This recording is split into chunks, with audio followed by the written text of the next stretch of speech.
Olá, esta é a fala de uma palestra, né, de uma mesa redonda, na realidade, que eu realizei no primeiro semestre deste ano, refletindo um pouco sobre ah, as diretrizes, novas diretrizes curriculares, mas basicamente a BNCC, na verdade, né, na universidade em que eu trabalho, a Universidade do Estado do Pará.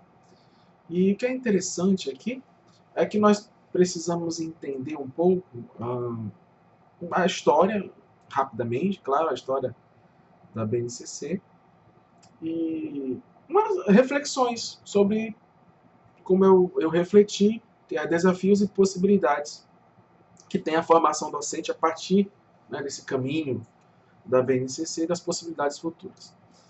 Então vamos começar, né, pensando nessa origem, né, que seria esse, segundo a Maria Helena Guimarães, secretária executiva do Ministério da Educação, seria um conjunto orgânico progressivo de aprendizagens essenciais e indica conhecimentos e competências que se espera que todos os estudantes desenvolvam ao longo da escolaridade.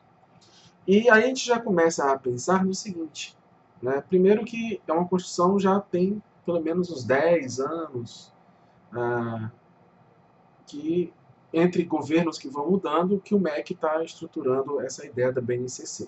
Tá?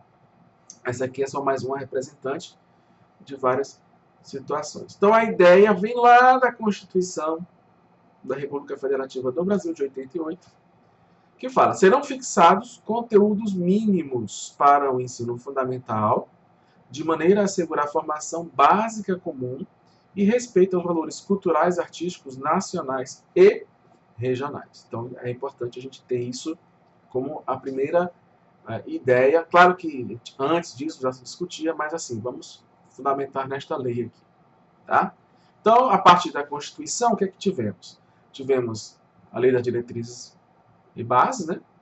Política Curricular Nacional, diretrizes curriculares, e aí a ideia agora é o estabelecimento da Base Nacional Comum, que se insere na Política Nacional de Formação de Professores, na Política Nacional de Materiais e Tecnologias Educacionais, na Política Nacional de Infraestrutura Escolar e na Política Nacional de Avaliação da Educação Básica. Então, é todo um conjunto de ideias que estão interligados a essa base nacional comum. A ideia é nortear, é dar um norte, né, dar um caminho a ser trilhado, a ser seguido, tentando unificar as escolas do Brasil inteiro. E aí existem diversas pessoas que defendem isso ou são contra isso, como a gente vai ver daqui a pouquinho. Então, a Base Nacional Comum Curricular, a famosa BNCC, é um documento que vai definir o que os estudantes devem aprender em cada ano escolar. Isso não é, apesar de parecer, isso não é, unificado. Em geral, o indutor desses conteúdos acaba sendo os livros didáticos, porque eles dão uma ideia de estrutura.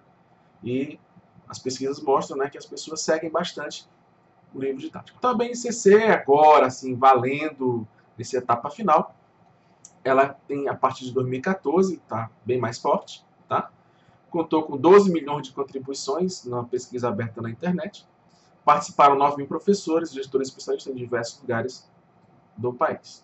Há se questionar se todas as ideias tiveram realmente assim uma compilação e uma tentativa de unificação. Tá? Então, tivemos aí algumas versões da BNCC sendo colocadas para crítica. As primeiras foram bastante criticadas e tal, ainda está sendo bastante criticada, mas temos aí. Tá? 2017, finalizada pelo MEC, junto com especialistas e professores, passa por uma nova rodada de discussão agora e deve estar acabando aí, deve estar sendo lançada dentro em breve. Bom, então nós temos aí algumas áreas, né, bem importantes que são colocadas na BNCC. A matemática, então tem conteúdos, por exemplo, como probabilidade estatística sendo inseridos desde o primeiro ano do ensino fundamental, mas isso já até uma caminhada a partir dos próprios PCNs, né, Parâmetros Curriculares Nacionais, já se falava um pouquinho disso. Na alfabetização, vai concentrar os conteúdos de alfabetização em português e matemática. Essas duas disciplinas sendo fundamental, é a linha mestra de toda a formação entendida aqui no Brasil, e com exceção de tecnologias.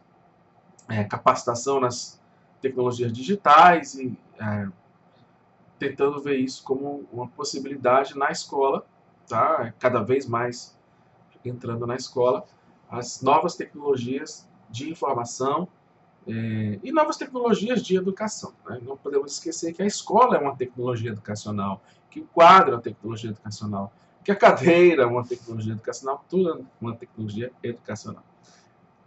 Tem uma coisa aqui que também começa a entrar mais na escola, que seriam as habilidades socioemocionais, né? Os alunos deverão exercitar empatia, diálogo, resolução de conflitos, cooperação e respeito mútuo, como valores a serem colocados. E um ponto também bastante polêmico, às vezes, dependendo do grupo que vai sendo debatido, é sobre a questão da diversidade, no sentido de diversidade de indivíduos e grupos sociais. Então, a gente sabe que cada vez mais a convivência ela é necessária. Nós, antigamente, vivíamos separados por grupos no seu próprio local, né, no seu próprio bairro. Há uns 20, 30 anos atrás, você tinha pouco contato com pessoas que você sequer olharia não fosse a existência das redes sociais. Então, a rede social, por exemplo, hoje nos coloca em contato com grupos antagônicos, pessoas que pensam completamente diferente. E a partir daí, com a quantidade de pessoas morando em cidades cada vez maiores, e você tem uma diversidade gigantesca de opiniões, de visão de mundo e tudo mais. Então, isso acaba gerando também conflitos na própria escola, que tem escolas gigantes, escolas pequenas, mas acabam convivendo diversos tipos de visões, e isso pode gerar conflitos. Então, começa a se pensar nessa questão, né, da habilidade socioemocional e diversidade. Há também as pessoas que reclamam disso, e eu ponho um ponto aqui, a questão. Eu sempre gosto de refletir sobre que valores e quem decide que valores. Porque isso, vamos falar sobre valores porque precisamos educar as pessoas. Ok, eu concordo com você, de repente isso é importante. Mas será que é a família, a escola, quem é que deve decidir quais são os valores a serem ensinados? Isso já fica de antemão aqui, já uma reflexão que a gente pode pensar, né? Bom, a Base Nacional Comum Curricular, ela antes tinha bastante carregado nisso, né? O objetivo de aprendizagem mudou um pouco, mas a ideia também a gente acaba falando competência e habilidade, objetivo de aprendizagem, e assim vai. Alguns falam que isso é superado, outros acham que tem que ser isso mesmo, né? Então, cada um, com a sua visão de mundo, vai ter que escolher que itinerário vai querer trilhar, né? E há uma grande relação, então, da BNCC com o currículo, e a ideia é que sejam de papéis complementares. O currículo é muito acima dos objetivos de aprendizagem, mas há uma complementaridade interessante, ou pelo menos que se espera que seja interessante. Então, o BNCC, basicamente, orienta um pouco a elaboração do currículo específico de cada escola, né? Particularidades metodológicas, sociais e regionais são de cada uma, tá? Não, a orientação aqui não é no sentido tem que ser assim, mas a orientação aqui é no sentido de, olha, tem esse caminho aqui e você segue. Então, mas o que é que nós temos aqui? Temos a BNCC, como essa coisa mínima, né? Curricular mínima. Aí nós temos os currículos das redes, né? Redes de ensino, públicas, particulares. E os PPPs, eles acabam sendo os orientadores locais. Tá? Então, é preciso entender que o protagonismo, podemos dizer assim, da particularidade de cada escola ainda está em voga, e eu acho que deveria ser assim, né? Para tentar diminuir os problemas que eu poderia dizer epistemológicos ou pedagógicos que a BNCC traz. Tá? Nós temos diversas zonas de conflito, mesmo com um currículo mínimo. Tá? Nós temos muitos problemas por causa disso. Bom, uma das coisas é o seguinte, como é que ficam as diferenças regionais do ensino do BNCC? Então, as escolas poderão acrescentar em seu projeto político-pedagógico o que for característico de cada comunidade. Atualmente, se não mudar, a ideia é que seja uma divisão 60-40. Tá? Então, existe um mínimo e existe o espaço para especificidade. Por que o mínimo é interessante? Porque o mínimo é interessante porque é uma visão de país que tem que ser colocada, já que pertencemos ao Estado brasileiro, a própria a mudança de uma escola para outra, para não gerar tantos conflitos, e vai por aí a ideia de uma unificação do sistema educacional brasileiro num currículo mínimo. Bom, se isso é possível, vejamos aí ao longo da história, basicamente a BNCC é uma realidade. Tá? Ela não vai ser retirada da pauta, ela é uma realidade, precisamos trabalhar a partir desta realidade. Então nós temos aí as opiniões divididas. Né?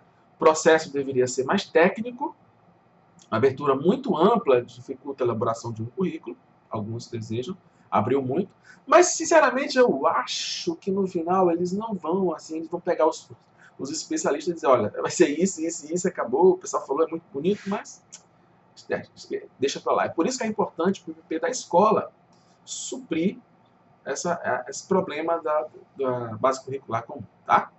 A qualidade não será garantida pela base, é evidente, pois as escolas são desiguais, professores são desvalorizados e não há infraestrutura. Sim, é uma verdade, mas eu acho que a ideia aqui é começar de algum ponto, colocar algum ponto e criar demandas. Tá? Eu sempre acho que a gente precisa criar demandas para que sejam solucionadas.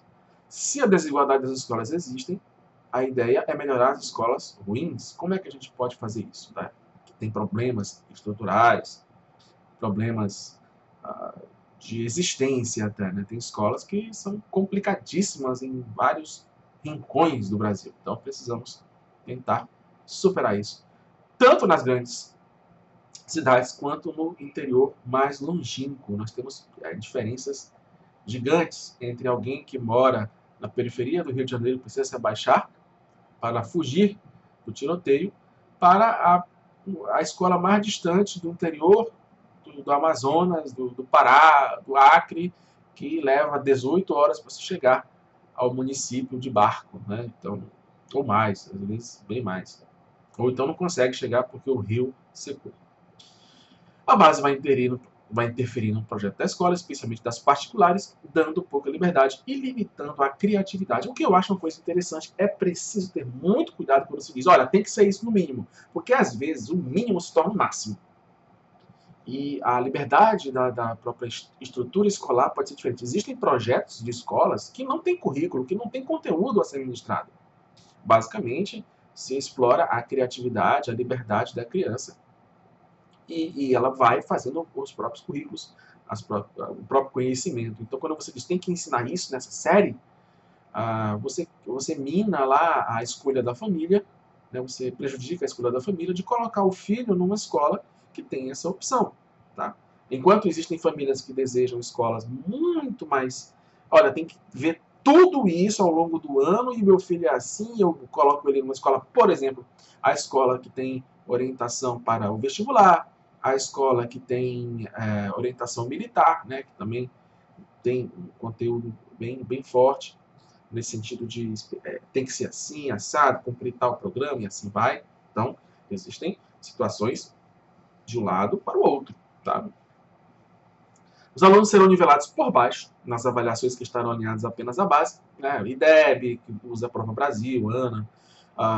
Não sabemos como isso vai surtir efeito na internacional, precisamos ver aí a mudança que vai acontecer.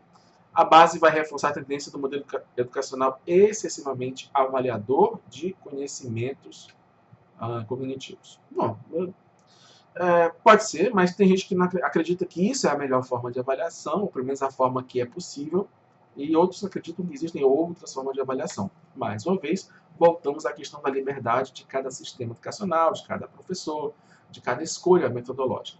Tá? É claro que também nós temos a defesa pró, né? Então, o processo de elaboração democrática, permitindo a participação da sociedade, se isso vai ou não acontecer de fato, se isso acontecer de fato ou não, é questionável, mas houve sim uma abertura, houve um monte de proposta, apareceu um monte de coisa, então tem várias ideias ali sendo colocadas e agora estão sendo depuradas, brigadas, conflitantes e assim vai. Tá? É assim mesmo. Assim funciona o mundo em que as pessoas são diferentes. A base vai garantir mais qualidade da educação para todo o país de forma isonômica e facilitar a transferência de alunos, né, como eu falei. A base pode servir de freio para alterações da LDB sobre conteúdos obrigatórios nos currículos. Pois é. A avaliação do estudante poderá ser mais justa, uma vez que você vai ter um currículo mínimo e aí você vai ter, quando tiver a prova Brasil, então você tem, olha, o currículo mínimo é esse, na prova Brasil tem essa característica. Então, quando for a avaliação, o resultado da avaliação, se a escola conseguiu atingir aquele currículo mínimo lá, né? Bom, vamos ver se vai ser possível. As avaliações vão se moldar aos currículos em vez dos currículos serem construídos com base nas avaliações. O que é uma verdade. Hoje em dia, acaba que existe muita a questão da preparação para a Prova Brasil. As escolas públicas, e a particular estão entrando agora, mas as públicas elas se preparam muito para ter o resultado bom nessas provas, essas avaliações de larga escala, o que, de certa forma, imprime uma qualidade, a tentativa de qualidade, em algum sentido, né, nas escolas. É questionável se você acredita ou não nesse tipo de qualidade, mas é o que se espera, talvez o que seja possível, pensando no sistema para massa, né?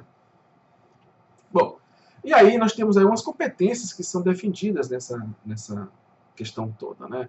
As competências gerais. Valorizar os conhecimentos historicamente construídos, físico, social e cultural, exercitar a curiosidade intelectual e recorrer à abordagem própria de ciência, incluindo, né, a investigação e a reflexão, desenvolver senso estético para reconhecer, valorizar e fruir as diversas manifestações artísticas e culturais, utilizar conhecimentos das linguagens verbal, oral e escrita, e ou verbo visual, como Libras, corporal, multimodal, artística, matemática, científica, tecnológica e digital, para expressar-se e partilhar. Utilizar tecnologias digitais, isso aqui é uma coisa que precisa ser bem vista. Talvez a demanda maior de estrutural das escolas sejam isso, né? Porque se a gente ainda não conseguiu ainda ter um padrão estrutural mínimo, mesmo na escola mais antiga, né, como vamos dizer assim, toda quebrada, imagina essa ideia aqui de tecnologia digital. Então, utilizar as tecnologias digitais de comunicação e informação de forma crítica, significativa, reflexiva e ética nas diversas práticas do cotidiano, incluindo as escolares, ao se comunicar. Então, a ideia da comunicação.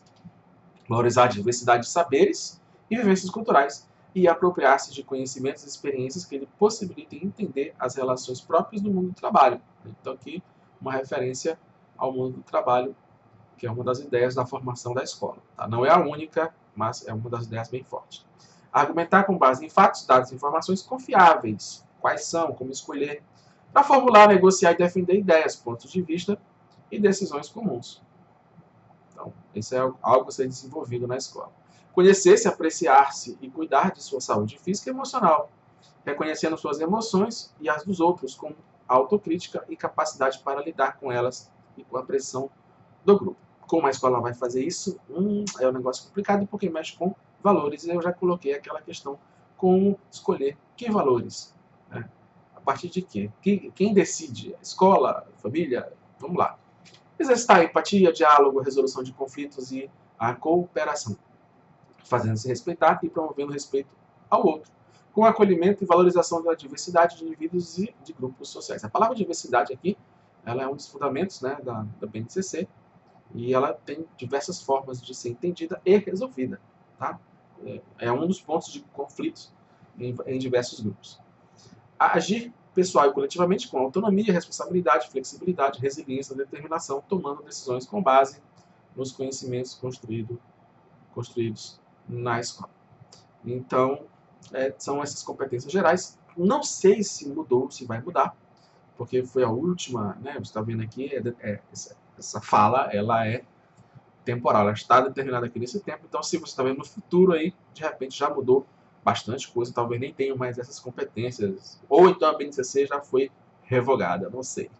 Bom, vamos aí então ao nosso foco, que seria a formação docente, né? Quais são os desafios e possibilidades. Então, a licenciatura é o local oficial de formação de professores. E, bom, pela legislação, tem o objetivo, basicamente, de fornecer professores para a educação infantil, creche, pré-escola, ensino fundamental, médio, profissionalizante, educação de jovens e adultos, ou EJA, educação especial, e aí, não exclusivamente, para o ensino superior, porque podem tanto ministrar, ser professores do ensino superior licenciados, mas também podem ser bacharéis. Tá? Então, no ensino superior, nós temos essa possibilidade. Tem uma questão que ainda precisa ser resolvida, que seriam as professoras de notório saber para ministrar aulas no ensino básico. Existe uma questão aí que está bem polêmica, não sei como isso será resolvido, como se determinar esse notório saber, se isso vai ser possível, se isso não diminui a formação do professor, que é muito específica, que exige cada vez mais preparação maior. Né? Então, é preciso a gente saber bastante sobre isso. E a gente tem que entender um pouco a missão de uma universidade. Né? Eu chamo aqui um professor Clark Kerr que fala: hoje temos um conjunto heterogêneo de instituições dentro da universidade, vagamente relacionadas com a educação superior, mas unidas, principalmente nas grandes cidades, e eu sei disso porque é um problema lá na minha universidade, problema de estacionamento. Né? A única coisa que liga as pessoas ali é o estacionamento, o resto é completamente diverso. Né? Esse universo aí, às vezes, completamente separados, às vezes fisicamente, mas, se não, é uma palavra de moda, epistemologicamente separadas. Tá? Então, temos um multiverso para capacitar especialistas para o trabalho. Então, isso é uma coisa que a gente precisa perceber e tentar, se for o caso, superar. Então, perguntas que podem nos levar a refletir seriam: o que se adquire como cultura geral e erudita na universidade? O que antigamente, quando a universidade foi desenvolvida, né, lá pelo início do século 1000, dos anos 1000, né, ter uma cultura geral e erudita, né, desenvolver uma vida intelectual e da produção que aparece da universidade, o que é que realmente merece ser lido. Nós temos hoje diversos congressos, diversas publicações, né, de vários tipos de qualidade da publicação científica na área de formação de professores e nas outras áreas, evidentemente. Mas do que se produz, né, de desenvolvimento científico na área da educação, podemos pensar assim, o que é que merece realmente ser lido, ou então é para cumprimento de metas de publicação. Que intelectualidade se desenvolve na universidade? Podemos dizer que o nível superior realmente desenvolve um conhecimento superior, ou simplesmente é um especialista para executar uma função? Né? Como é que isso pode ser visto? E aí a gente tem que pensar na nossa função como professor. Bom, de forma talvez assim bem simplificada, evidentemente, é ensinar às novas gerações o conhecimento acumulado, validado, consolidar valores e práticas coerentes com a nossa vida civil. Então, é algo a se pensar.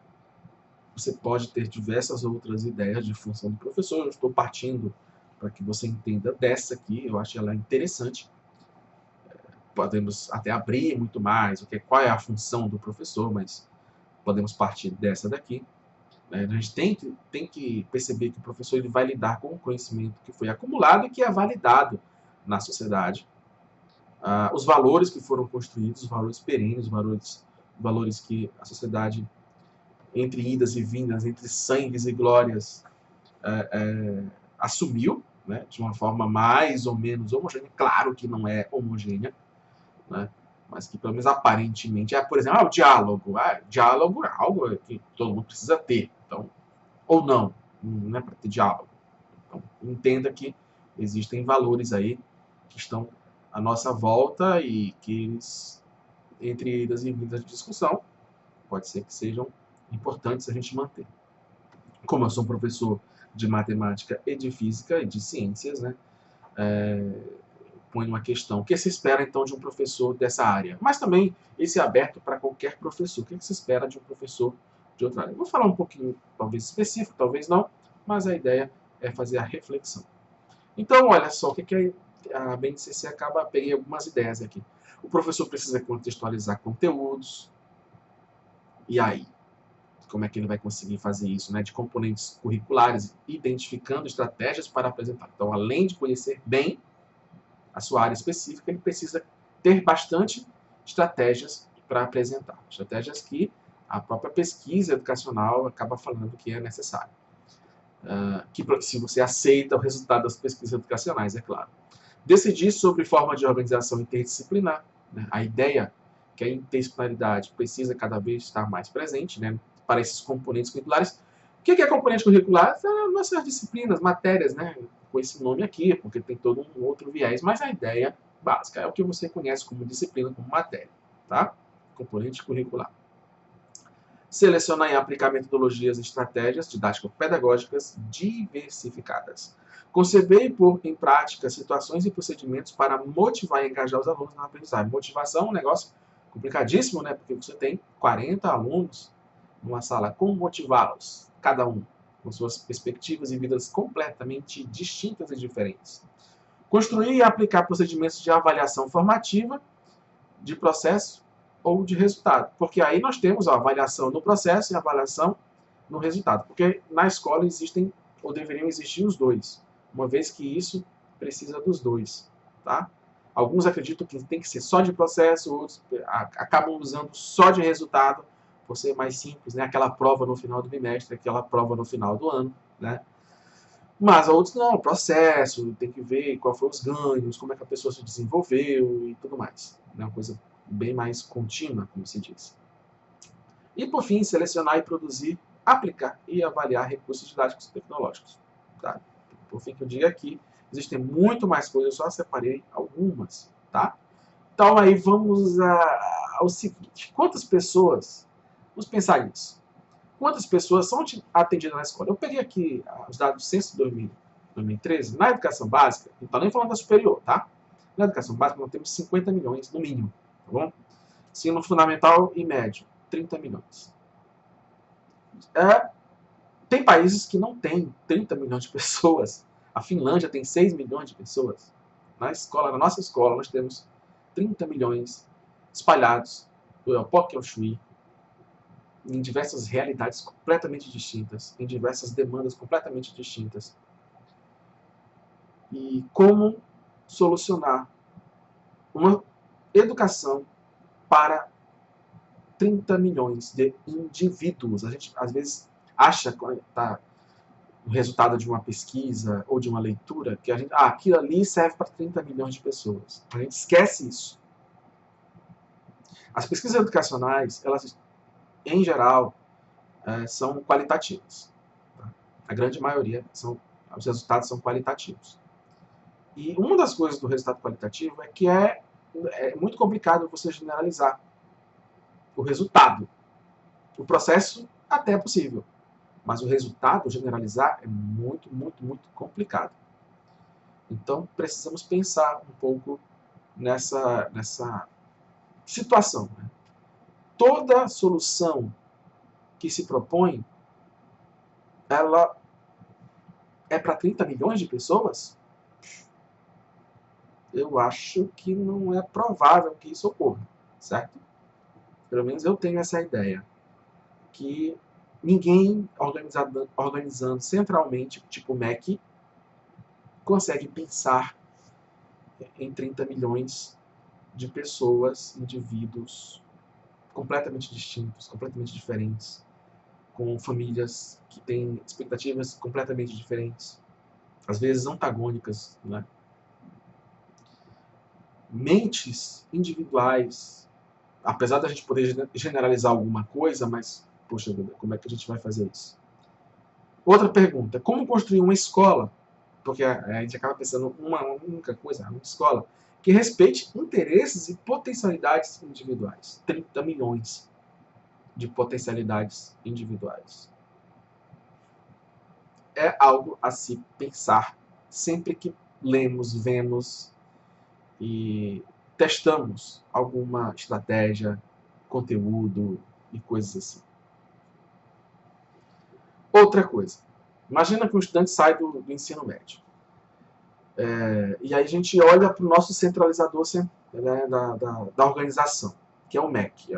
Representando aí o Estado Federativo, nós temos o MEC, e depois nós temos os sistemas estaduais, que normalmente pegam o médio ali, e nós temos os sistemas municipais, que vai lá para o ensino fundamental. Mas nós temos aí quem aprovou esse currículo em que estudou? O MEC.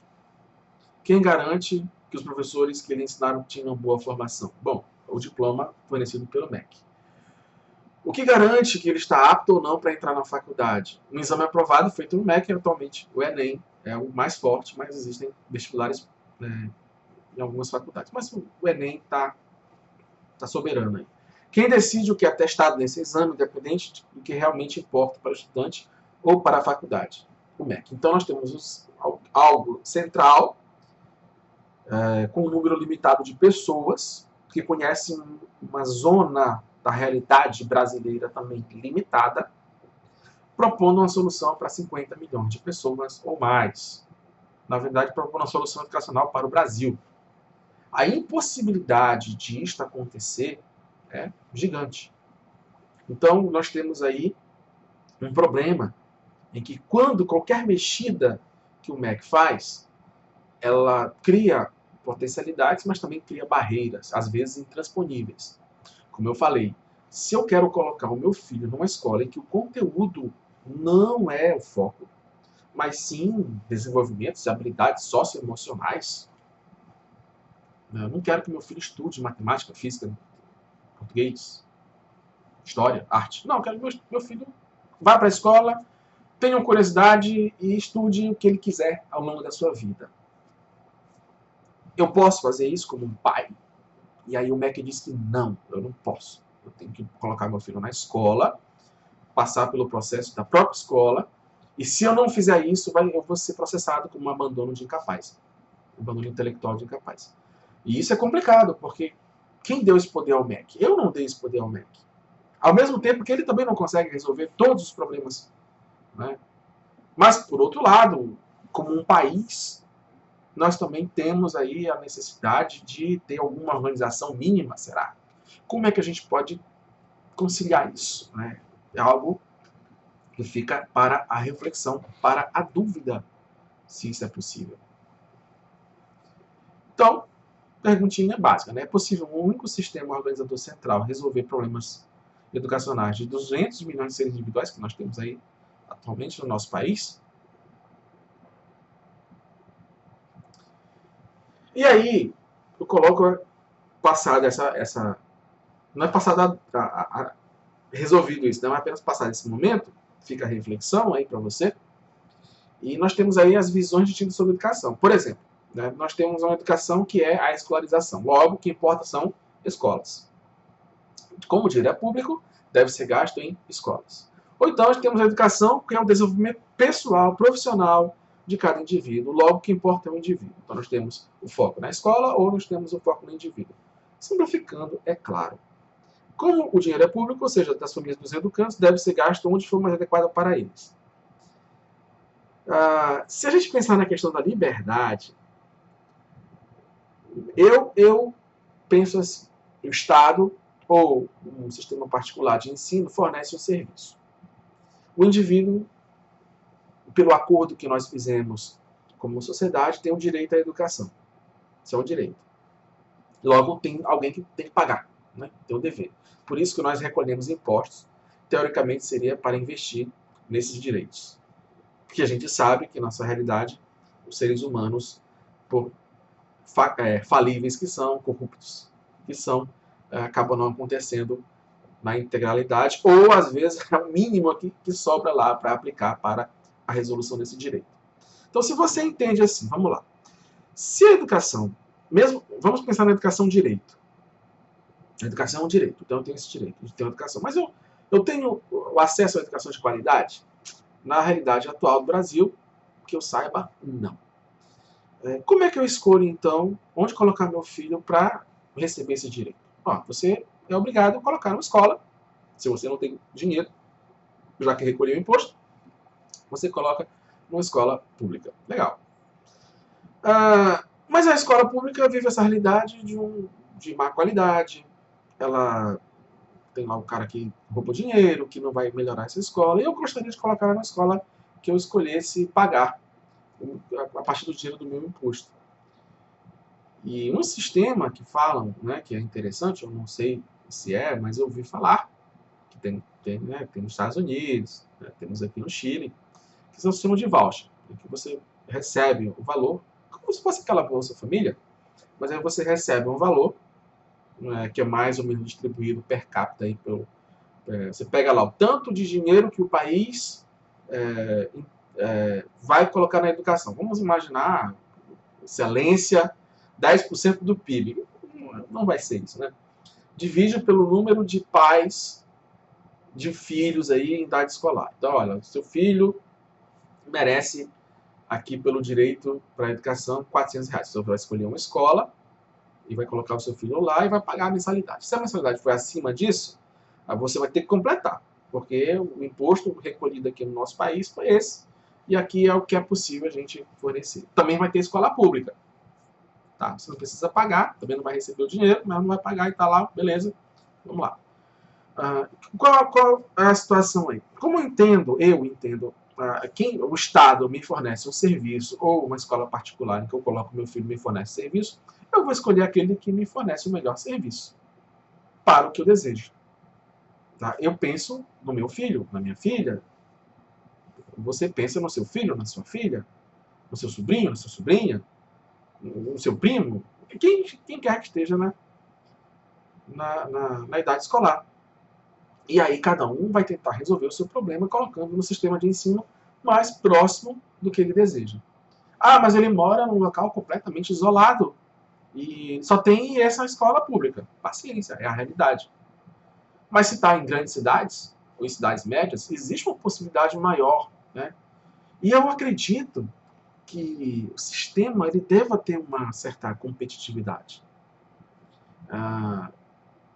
Muitos defendem a questão dos pobres, e eu acho que sim, a escola tem que ser feita para os mais pobres, porque a eles a gente aposta numa melhoria para que o país todo cresça.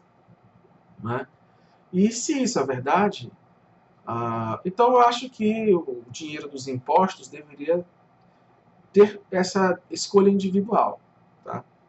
Como o sistema não é perfeito, existem também problemas com o sistema de voucher, existem problemas com sistemas particulares, mas é uma ideia que tira um pouco a ideia que a escola pública, que não é gratuita, que é paga pelos impostos, e poucos pontos da escola fornecida pelo Estado têm a qualidade necessária para dar acesso, por exemplo, à universidade, né? A gente precisa deixar na mão, talvez, da família escolher isso, ao invés de deixar o Estado, federal, estadual, né, e municipal, né, as instituições aí gerenciarem isso. Né.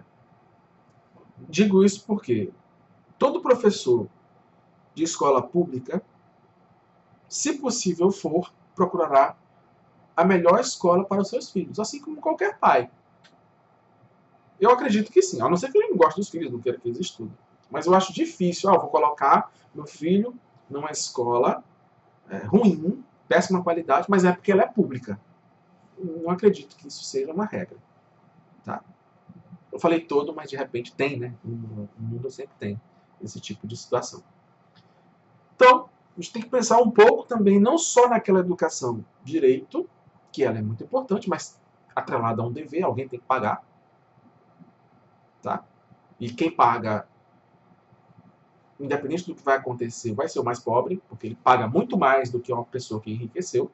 E não estou aqui contra os ricos.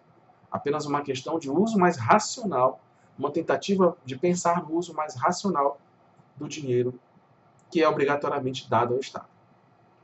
Tá? Então, pensar sobre isso. E aí nós temos algumas consequências nefastas, né, desse tipo de monopólio aí do Estado fornecendo o serviço. Crianças e jovens de baixo poder aquisitivo têm um acesso a uma educação de qualidade? No Brasil, a realidade nos diz que não. Quem tem dinheiro faz o quê? Coloca na escola particular, que mais possível lhe é. Procura uma solução privativa, né? Produção acadêmico-científica nacional. Os indicadores aí nos mostram que nós temos ainda é irrelevante. Temos apagão de mão de obra qualificada. Estudantes e suas famílias à mercê de escolas que não lhe prestam contas dos seus maus serviços. Quando a gente está numa escola particular, se o nosso filho não é bem educado, a gente acaba procurando, poxa, qual é o problema? Meu filho está aqui, não está aprendendo. Tá... Numa pública, quem vai fazer o quê? Como é que você questiona? Né? Se você tem até lá, olha, se desacatar aqui um servidor público, prisão de até 2 anos, né? Porque conhecendo a situação, o negócio está complicado. Um enorme número de analfabetos funcionais, isso é uma realidade terrível. A gente termina o ensino superior analfabeto funcional.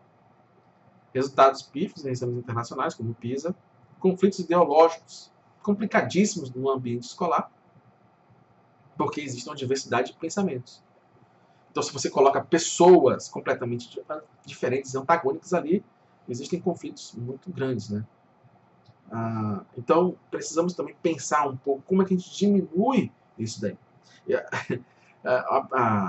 Existe uma fala que eu às vezes gosto de usar no âmbito da escola. O Paulo, o apóstolo do Novo Testamento, falava: se você não vai se amar, primeiro se suporte.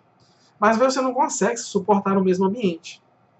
Então é melhor se separar, porque senão a pessoa vai brigar e vai se matar. Como acontece muitas vezes com alunos, e professores e pais. Não é isso? É claro aqui que a gente precisa também ter um meio termo aí, procurando diálogo e tal. Tudo bem, precisamos também pensar nisso. Mas sempre lembrando, 30 milhões de pessoas, 50 milhões de pessoas. E aí vai para cima, né? Bom, há uma proposta, vamos mudar um pouco aqui, uma proposta do BNCC e das escolas é a ideia de tempo integral. Mais tempo na escola para quê? Né? Quem tem essa escolha? É porque vai ser obrigatório, toda criança precisa trabalhar daqui a um tempo integral. Primeiro, o que vai mudar de fato? Atualmente, o maior número de aulas. A mudança de paradigmas da escola não vai mudar. Ensina, bota o moleque lá o dia todo, beleza? Problema, seremos os mesmos professores, as mesmas estratégias, as mesmas visões, a mesma solução para o problema não resolvido. É só mais do mesmo. Então você coloca lá um tempo integral, uma criança o dia todo na escola, o pai aproveita, poxa, o dia todo lá, beleza.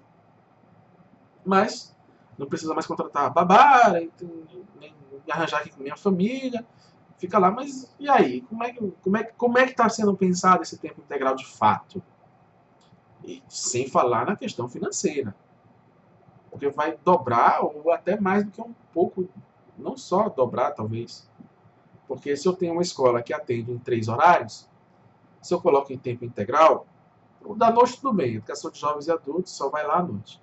Mas o da manhã e da tarde, vai precisar ficar o dia todo. Então vou ter que ter uma vez de uma, vou ter que ter 2 escolas. Para o dia todo, eu vou ter que ter espaços que não só aula. Pelo amor de Deus, não adianta nada você colocar, ao invés de 2 aulas de matemática, 6, 7, 10 aulas de matemática. Não adianta. Aquela tradicional lá, vou no quadro, não sei o quê. Poxa, eu quero desenvolver um projeto diferente. Preciso de sala, preciso de ambiente, preciso de laboratório, preciso de um bocado de coisas diferentes. E aí? O que fazer? Outra coisa que a gente tem que pensar. Educação para valores e diversidade. Esse aí é um problema que eu considero em aberto, né? Precisa ser pensado com muito cuidado. Problema. Isso é bom quando coincide com os meus valores. De onde é que vem os meus valores? Da minha família, da minha convivência no bairro, do meu histórico. E se eu entro em contato com o outro? Né? Vamos pensar. Normalmente as pessoas acabam pensando, não, mas valores são sempre uma coisa boa. Não, porque você não sabe quem decide qual é o valor bom. Vamos imaginar uma sociedade absurda em que simplesmente matar, é um bom valor. Vamos imaginar isso. Tá? Nós não temos 50 anos aí de situações totalitárias que mostram isso. Tá? Então, decidiu-se que matar é uma coisa boa. Mas, de repente, tem lá uma família que não matar é uma coisa boa. O que vai acontecer com ela se ela é minoria? Ela vai ser morta. Então, é claro que a gente, num consenso, pode procurar valores intermediários. Mas mesmo aparente bons valores, não são. Tá? Vamos pensar aqui. Igualdade, liberdade e fraternidade. Igualdade e liberdade, em muitos casos, são valores que se excluem em algumas situações. Tá? Quer ver uma situação em que igualdade e liberdade é um negócio que às vezes se exclui? Questão de cotas. Quando se propõe cotas, qualquer que seja, né, por etnia, racial, né, por questão social, se busca a igualdade. Mas e a liberdade que cada família teve ao longo da história de construir a situação atual? Ah, mas foi uma dívida histórica. Tudo bem, mas eu tenho que pagar a dívida histórica? Aí, quer dizer, começa um monte de situação aí em que vai ter conflitos na sociedade. Ganha quem tem maior número, consegue se organizar e passar a lei. Né? Então, vamos lá, vamos pensar. Outro caso religioso. Né? Vamos ter liberdade, escola laica. Beleza, tudo bem, vamos ter escola laica. A maioria das pessoas são cristãs no nosso país. Passa a lei e não, ensino obrigatório do cristianismo. Absurdo, porque meu filho não tem que estar colocado no... Beleza, concordo, seu filho não tem que ser colocado nisso. Mas pela democracia passou a lei? Passou. Então, e aí? O que fazer? Você tem valores antagônicos aí. Ou o contrário, vamos imaginar uma situação de absurdo. A maioria vira satanista. Vamos ser satanista agora. Tá. E uma minoria cristã ou de outra religião que não, satanismo é uma coisa ruim. Vai ter que conviver. Ou não. Não vai ter que conviver, porque o mínimo vai ter que... Então, valores é um negócio, um ponto espinhoso que é preciso muito cuidado, porque às vezes a gente acha que nossos valores são os melhores. Às vezes não, a gente sempre acha que os nossos valores são os melhores, senão a gente não teria esses valores, teria outros valores. Tá? Então, quem vai decidir? Por quê? Deve decidir. Deve a escola laica ser responsável por formação em valores? Mas quando ela não ensina abertamente sobre isso, ela ainda assim está ensinando valores. Sim, mas é acidental esse tipo de coisa. Não é que alguém queira, vamos ensinar aqui esses valores. Tá? É complicado. A universidade forma, e aí que aula você? Que conjunto de aulas? Que disciplina? Você foi formado em valores para ensinar sobre valores como professor. Acredito que a maioria aqui que esteja assistindo são professores.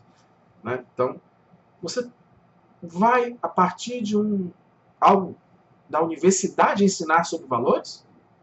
Você aprendeu sobre valores para ensinar sobre valores? Ou a gente precisa agora ter uma linha de disciplinas que vão falar sobre ética, formação de valor, praxis, axiologia?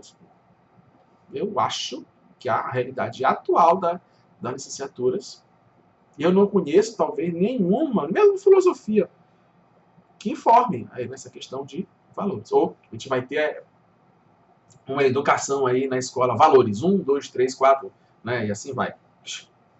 Complicadíssimo. Nível de analfabetismo ou alfabetismo, complicadíssimo. Nós temos analfabetos diminuindo, certo? Quando chega no fundamental não tem mais analfabeto. Beleza. Mas sabe, o rudimentar ou elementar, ele permanece, esse cinza e esse bege aqui, até o nível superior. Não deveria existir isso aqui, isso é uma aberração. 36% de analfabetismo funcional. Hoje em dia chamam de rudimentar e elementar para esconder a coisa, né? Mas eu digo, não, é analfabeto funcional. Tá? Mesmo intermediário não deveria existir no nível superior. E está chegando. Isso é absurdo. Né? Só 22% é proficiente, é alfabetizado. Jesus, isso é terrível. Veja como é complicado. Quem vai alfabetizar os analfabetos? Pessoas que sai nesse percentual aqui. Complicadíssimo. E aí, vamos aqui, né? E a universidade desenvolve intelectualidade, uma cultura diferente, né? Pensada, científica, filosófica, política, diferenciada. Vamos pensar apenas numa formação intelectual, leitura de clássico, formação do pensamento ocidental, o nosso pensamento. Qual é essa matriz de formação intelectual dos universitários? Porque isso é colocado. Ninguém. Tá por trás lá dos planos da universidade. Seja consciente ou não. E a formação científica? E a busca da verdade? Como algo filosófico, né? Bom, belo, moral, assim vai. Como é que isso é pensado, feito na universidade? A universidade tem problemas simplesmente para ensinar os conteúdos básicos. Imagina pensar nisso numa formação intelectual geral, profunda, né?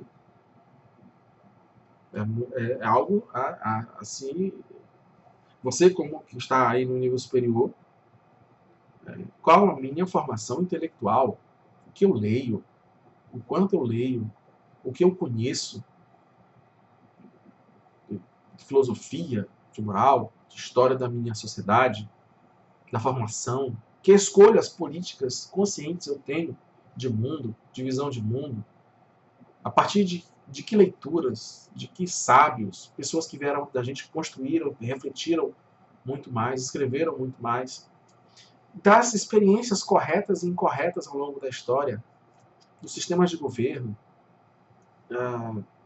do pensamento e da formação científica, como eu penso o mundo, como eu decido as coisas, emocional, racional, religiosa, assim vai. Então precisamos pensar como a universidade pensa isso, né? E uma coisa que eu achei interessante, quando você pesquisa educação, direito de todos, todo mundo concorda. 17 milhões de resultados. Agora pensa no seguinte, educação é dever de todos. Eu fiz uma pesquisa esse ano, 2 resultados. Educação é dever do cidadão, 1 resultado. Todo mundo é excelente em pensar em direito. Educação é dever de cada um, 8 resultados. Todo mundo concorda, educação é direito.